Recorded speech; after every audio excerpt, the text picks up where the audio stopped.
네, 여러분 직장에서 좋아하는 일로 1인 기업을 준비하고 있지는 않습니까? 저는 그런 분들 도와서 실질적인 수익을 얻을 수 있도록 도와드리는 1인 기업 아카데미의 장영광입니다. 오늘은 코로나 시대에 맞는 비즈니스의 4원칙이라는 내용으로 영상을 한번 좀 준비를 해봤습니다.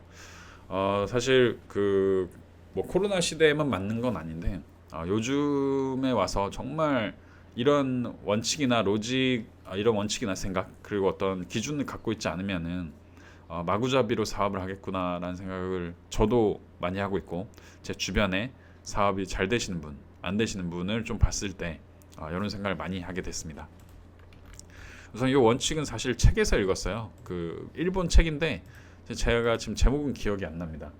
제가 최근에 집에 있는 책을 몇 가지 정리를 하다가 우연히 사진 하나 찍은 게 있는데 비즈니스의 4원칙이라고 요 분은 정의를 하셨어요. 첫 번째로는 소자본 시작, 두 번째로는 재고가 없어야 된다, 세 번째로는 순이익이 높아야 된다, 네 번째로는 정기 수익이 확보되어야 된다. 어떻게 보면 좀 누구나 당연하지 않나라고 이야기할 수 있지만 요거 사업해 보신 분들은 요 중요성을 분명히 알거든요. 그래서 하나씩 좀 설명을 해드리도록 하겠습니다. 우선은 소자본으로 시작할 수 있어야 된다. 이 부분에 대해서 이야기를 해드리자면 이런 말씀할 수 있어요. 소자본이 과연 얼마냐? 대체 뭐 요즘 무자본 창업도 유행하잖아요. 근데 무자본이라는 거는 사실상 어렵고 소자본은 좀 가능하다. 소자본은 제가 보기엔 1,000만 원 이상이 필요합니다. 사무실 임대료가 우선 있어야 되고요. 뭐 집안에서 일하시는 분들도 있는데 그렇게 드문 경우니까 사무실 임대료.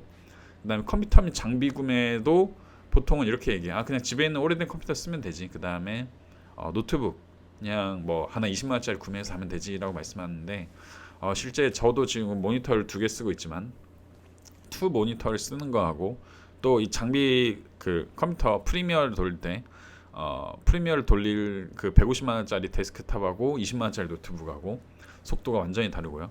그 다음에 온라인 마케팅을 하더라도 또는 다양한 오프라인 가게를 하더라도 이런 장비들은 있어야 된다.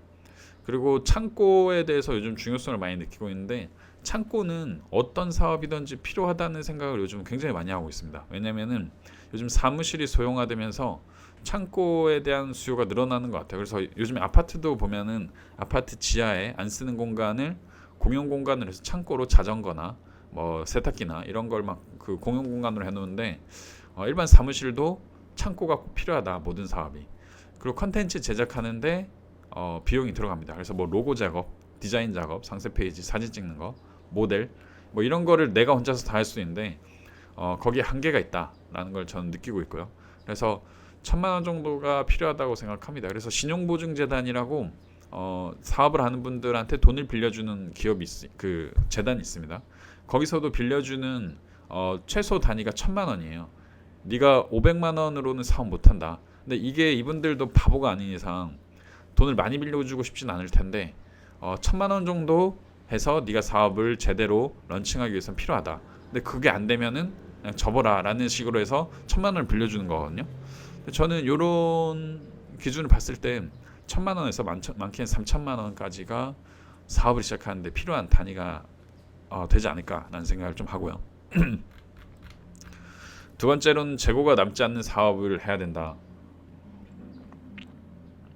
이렇게 말씀했는데 실제 재고가 남지 않는 사업이 그냥 딱 떠오르지 않으신 분들도 꽤 있으실 겁니다. 뭐 음식점을 하시는 분, 옷가게, 그 다음에 뭐 여러 가지 제품 판매 하시는 분들이 다 재고를 갖고 사업을 시작한다고 생각하는데 최근엔 재고가 남지 않는 사업이 많이 생겨나고 있습니다. 그래서 뭐 저도 출판사를 하지만 출판은 기본적으로 재고가 있는 상태에서 하는 사업이라서 좀 불안하지만 전자책은 재고가 없고요.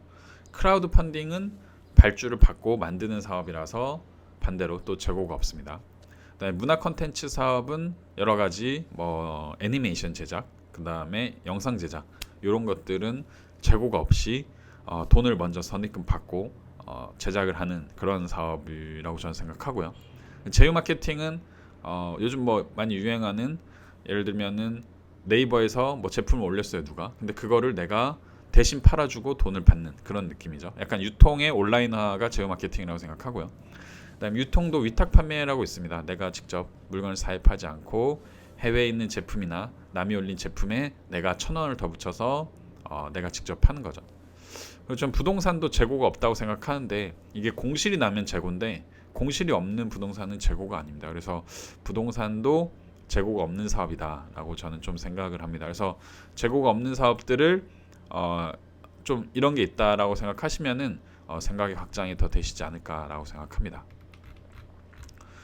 이제 세 번째로는 순이익이 얼마가 남아야 좋은 걸까라는 생각을 좀 많이들 물어보시는데 이제 저는 순이익에 대해서는 사실 처음에는 생각을 많이 못했습니다. 근데 요즘에 순이익에 대해서 좀 많이 생각하게 되는데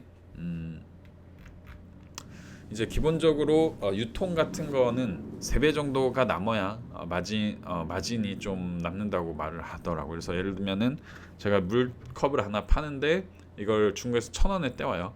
그러면은 3,000원에 팔아야 좀 돈이 남는다. 여러 가지 뭐 유통 비용, 그 다음에 뭐 마케팅 비용, 그 다음에 제가 갖고 있을 사입 비용 이런 게 남는다라고 좀 실제로 많이 느끼고 있고요. 그리고 지식산업이나 강의 이런 거는 사실 비용이 안 들어가다 보니까 풀 마진입니다. 그래서 어제도 뭐 몇 가지 얘기했는데 강의비를 5만 원을 받으면은 100명을 모으면 500만 원이잖아요. 근데 여기에 들어가는 비용은 사실 강의실 말고는 없습니다. 근데 그 강의실도 내가 부동산을 매매해서 그 매매한 곳을 강의실로 써요. 그러면 사실 관리비는 내가 내면서 또 강의비 풀마진으로 먹고 이런 사업이 실제로 많이 있더라고요. 그래서 저도 뭐 이 사업을 하고 있지만 순이익이 얼마가 남아야 좋은 걸까라는 거는 기본적으로 내가 이거 투자한 거 대비 3배는 나올까라는 생각을 좀 하시면 좋을 것 같고요. 매출은 은행에서만 보는 거고 실제 사업가분들은 순이익으로 이야기를 많이 하시는데 순이익이 많이 남는 사업 온라인 강의, 그 다음에 유통, 그 다음에 지식산업, 그 다음에 강의, 그 다음에 뭐 인력 소싱 이런 것들은 순이익이 많이 남는 사업이라고 저는 생각을 합니다. 네 번째로는 또 이런 이야기를 하죠. 정기 수입이 있어야 된다 매월.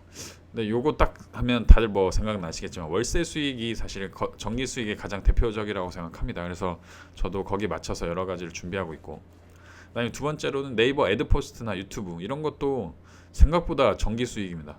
월세를 10만 원 만들려면은 10%라고 가정했을 때 그러니까 하루에 월 10만 원이 남으려면은 1,000만 원을 투자해야 돼요.